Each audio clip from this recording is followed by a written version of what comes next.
ஜீ தமிழோட survivor show இப்போ வேற லெவல்ல போயிட்டு இருக்கு. ஆரம்பத்துல கொஞ்சம் ஒரு மாதிரி போனாலும் இப்ப வர கேம்ல வேற லெவல் ட்விஸ்ட் பண்றாங்க.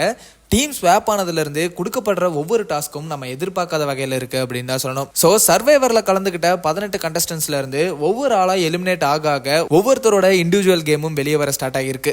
அந்த வகையில இந்த வாரம் பார்வதி எலிமினேட் ஆகியிருக்காங்க. நேத்து காயத்ரிக்கும் பார்வதிக்கும் நடந்த டாஸ்க்ல பார்வதி தோல்வி அடைஞ்சு சர்வைவர் விட்டு பெர்மனண்டா எலிமினேட் ஆயிருக்காங்க. டாஸ்க்கும் அவ்வளவு ஈஸியா இருக்கல அப்படின்னு தான் சொல்லணும். ரெண்டு பக்கமும் கான்சென்ட்ரேட் பண்ணி செய்யப்படுற மாதிரியான ஒரு டாஸ்க் தான் கொடுத்திருந்தாங்க. ரெண்டு பேருமே அவங்களோட ஒரு நல்ல எஃபர்ட் போட்டு காம்படிட் பண்ணாங்க. பட் அதுல அன்பார்ச்சுனேட்டா பார்வதி எலிமினேட் ஆயிட்டாங்க.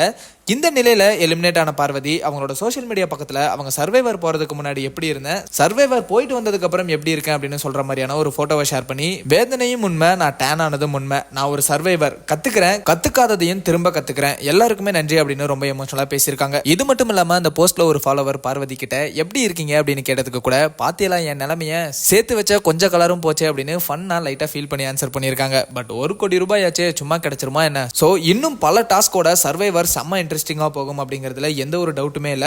பார்வதி எலிமினேட் ஆனதை பத்தி நீங்க என்ன நினைக்கிறீங்க அப்படிங்கறத கமெண்ட்ல சொல்லுங்க. அந்த மாதிரி அப்டேட்ஸ்க்கு ட்ரெண்ட் ஆக்ஷனால சப்ஸ்கிரைப் பண்ணுங்க.